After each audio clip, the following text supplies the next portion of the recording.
It's October and it's time for our annual squash harvest. So while it really doesn't feel like fall, we are well into October and it is time for us to think about getting to some serious harvesting. And one of the things that we always kind of leave to the last minute is usually our winter squash harvest.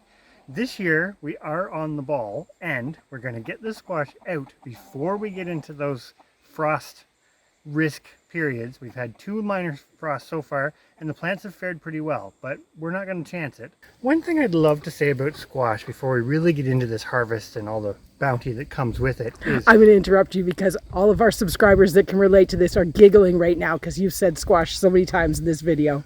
And I will say it again, but winter squash in particular is I think an underrated home garden vegetable. It's technically a fruit, because it can be so productive. And when you're talking about issues with food security and having healthy food and access to healthy food and all these types of things, and squash is one of those things that as long as you have a little bit of space that you can allocate to it, it's relatively easy for the amount that it produces. And it's relatively easy for the amount of labor involved in taking that squash from the garden to your kitchen, because winter squash, exactly like the name, stores exceptionally well if you harvest it at the right time and you cure it properly, which we're going to show you in this video. That this can extend your garden bounty well into the winter and probably even the early spring. And that's not something to laugh at, to have healthy food coming directly from your own backyard. So anybody who's followed along with us knows that to some degree squash is one of those things that we think is really useful and extremely productive at helping you feed yourself and your family. Now, we grow 4 different kinds of squash, and I'm not going to go into too much detail on that or why. We've got several videos if you want to go looking for that kind of talk about this. So today we're actually harvesting 2 of those types, which are both winter squashes. We have Canada Crookneck and green striped Cushaw. I think I'm saying that right this time because usually I don't say that properly. Now, when you're harvesting winter squash, 2 little tips that I would sort of give you, unless you feel really adventurous, is get yourself a pair of these little pruners, because you're going to want to cut the stem above the squash for maximum storage capability, and gloves. Fairly important because, well, a lot of these squash vines do have little prickly pieces on them, and when you're pulling out some pretty big vines, gloves help. But today we are going to start with our Canada Crookneck squash. Now, this year we switched pretty much growing everything to raised beds or containers because for us it was just easier. And if you look behind me at the squash bed, it's basically a 4x8 bed essentially. It still escaped it, and we have squash vines that have gone out into the yard and into the farmyard and out into the raised bed garden, our pathway. So really what we need to do is get in there and pull all those vines out and see what we've got for squash. It's like Christmas. So this is a good example. The vast majority of winter squash grow on vines. The one thing, I guess it's kind of a negative about winter squash is you do need a little bit of space for it, but I'm very curious out of this little 4x8 area how many of these Canada Crooknecks we actually get, because it's looking like there's a few of them hidden here, but Stephanie said earlier it's always kind of a treasure hunt following the vines to feel the tug on the end where there's a squash hidden in the grass. So case in point, I broke this off at a good point when I pulled on the vine. But this was hiding right down in the grass, and to be honest, it's looking really good. So as you're looking at this patch of Canada Crookneck squash, this was a pride and joy for us probably 2 years ago. I think we harvested close to 400 pounds of squash that year, but last year was a real dudder for us for squash. So I'm really hoping that this year delivers a lot better. And I will be honest with you, I've taken, oh my gosh, look at the size of the one he just pulled out of there. Let's just take a look. That is beautiful. So that's a good example of why we like the Canada Crookneck, because essentially this is a very close relative of butternut squash. The seeds are down here for anybody who's never seen this squash before, and all of this is full of meat. So unlike other types of squash where you kind of have a ball and a little bit of meat around a bunch of seeds, these ones give you a lot of meat for cooking. So unfortunately, as I flipped it over, it split on the back. Now, this is still going to be edible, but obviously that's not going to last for long winter storage. So we're going to have to do something with this sooner than later. Squash fries for dinner tonight. This is really exciting, you guys. Look at this. After such a pitiful harvest last year, look at just in like a 2 foot by 1 foot spot, we've got 4 just gorgeous Canada Crookneck squash. And I can already see, if you look over here, there's another one. And I'm sure there's, oh, over across yonder, another one. I'm so excited for this harvest. Look at this beauty that Chris just pulled out, and it's not split, look. That's a keeper. So we aren't even halfway through this bed yet. And look at how this pile's already growing. Way more than last year already. And they all are gorgeous except for that one split one that we got. You can see it right there in the middle. Okay, and there you can see Chris is uncovered on the wrong side of the fence. A gorgeous one. Look at it. Oh my goodness, it might be the biggest one yet. Unfortunately, it's damaged on this side. Oh, it's got a split, but it'll still be food. It's like Chris was saying about the necks on these things. I love them for French fries. They dice up really, really nicely. And one thing that's nice about the Canada Crookneck squash is it stays firm, I would say much longer than a regular squash, which means, or other types of squash, I guess I should say, which means you can make nice crispy fries. So I'm on the other side of the fence still, and you can see down in there, I've got another one. So you definitely want to check, because these things do sprawl. So kind of mid-harvest little update and some little tidbits of information. We've got our Canada Crookneck harvested. Everything's out of the bed. You do want to try as best as you can to get as much of the plant matter out. And the reason why I say that is because one of the biggest problems that we find with growing squash, winter squash and summer squash, is squash bugs. Although these plants are pretty hardy, pretty prolific, and can produce you a lot of food in a relatively small space, which, side note, that's actually a 4 by 10 foot bed, not a 4 by 8, so my mistake there. Still, however, that's a pretty small area for what we're going to show you of what we got out of it. One thing we do every year that we really like growing perspective is we use wood mulch, because basically we find that keeps down the weeds, usually warms up the surface. Even though it's light colored, it still ends up being fairly warm underneath the squash, and it keeps in moisture. That's a huge thing when you're talking about those seedlings. But that exact same mulch can work against you when it gets to the winter and next year's harvest, because that gives your squash bugs, those horrible little things that wreak havoc on your young squash plants, a place to overwinter. So our solution here this year is the chickens have access to this bed, and now that we've taken everything out, I'm sure tomorrow morning they are going to be over here like a rocket. And hopefully that will help a little. They did not even wait till tomorrow. So as a complete side note to this, we installed this pollinator garden, basically all native, or mostly I should say, native flowers kind of in the middle of our garden. And to be honest, it's been amazing this year. But as you can see, like I said, we're approaching mid of October and it's still going strong.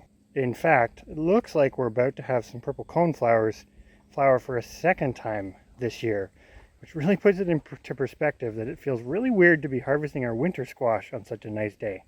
Wow, 5 pounds for just that first squash we put in there. Now I know they're not all going to be that, but I had estimated around 3 pounds for those 22 squash that we took out. I know, spoiler, we did 22.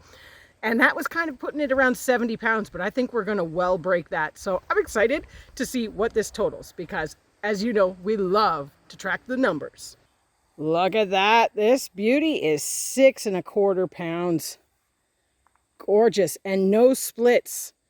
We're definitely going to want to keep seeds out of that one for next year. All right, so we weighed them all. Well, I shouldn't say them all. This is just the Canada Crookneck. This has nothing to do with the Cushaw or the other one, which we're going to talk about as well. So 91 pounds. That is a lot of food, my friends. A lot of food. 91 pounds. I mean, really, could you eat a couple pounds a meal? That's still a meal of squash every week for a whole year. So like any vegetable or any fruit that you're growing, you're going to get some that just, as you can see, kind of are missing the rest of the squash. Now these little tidbits, we're not going to eat them, but they don't really get wasted here because I am going to turn these into animal food. So we didn't include this in our total, just put them off to the side, and obviously these will have to be processed sooner than later.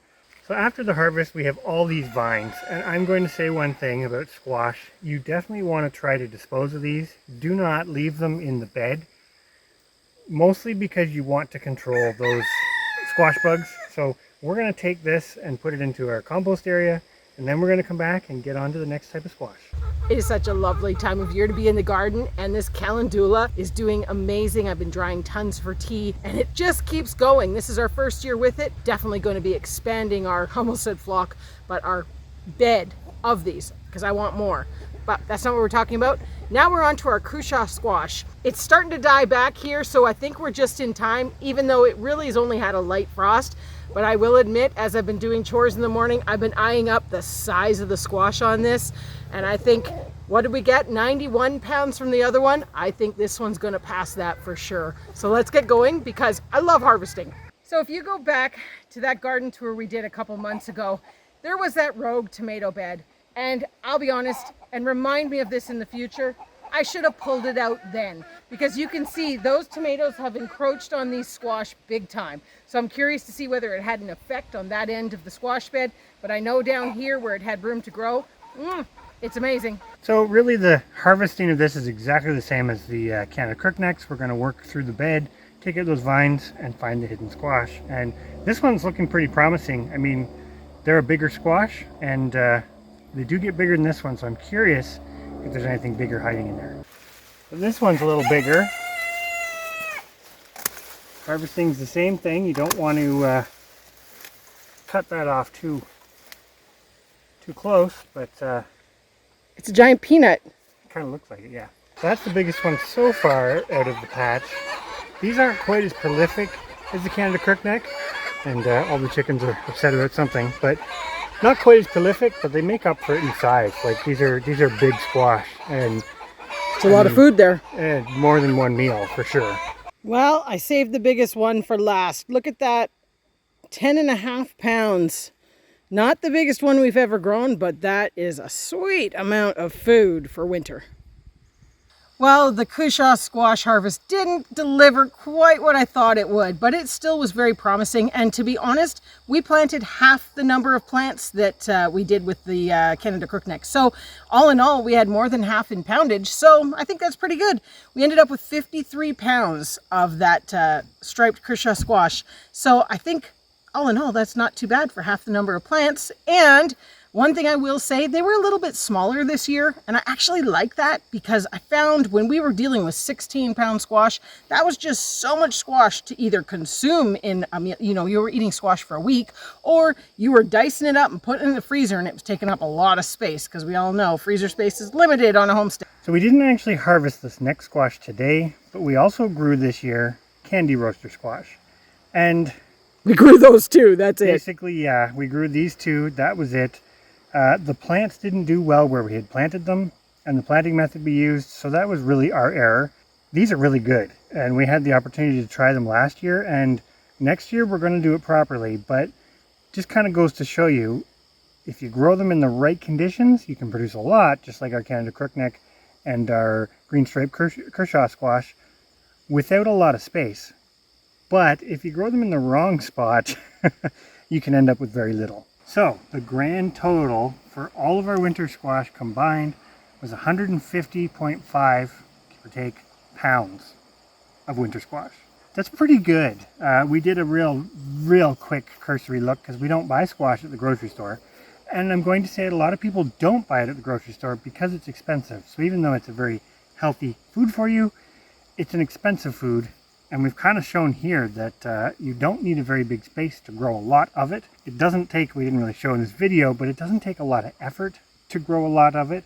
And it stores well. So when you think about it, when we did the extrapolation, that worked out to about $300 worth of squash that we just produced.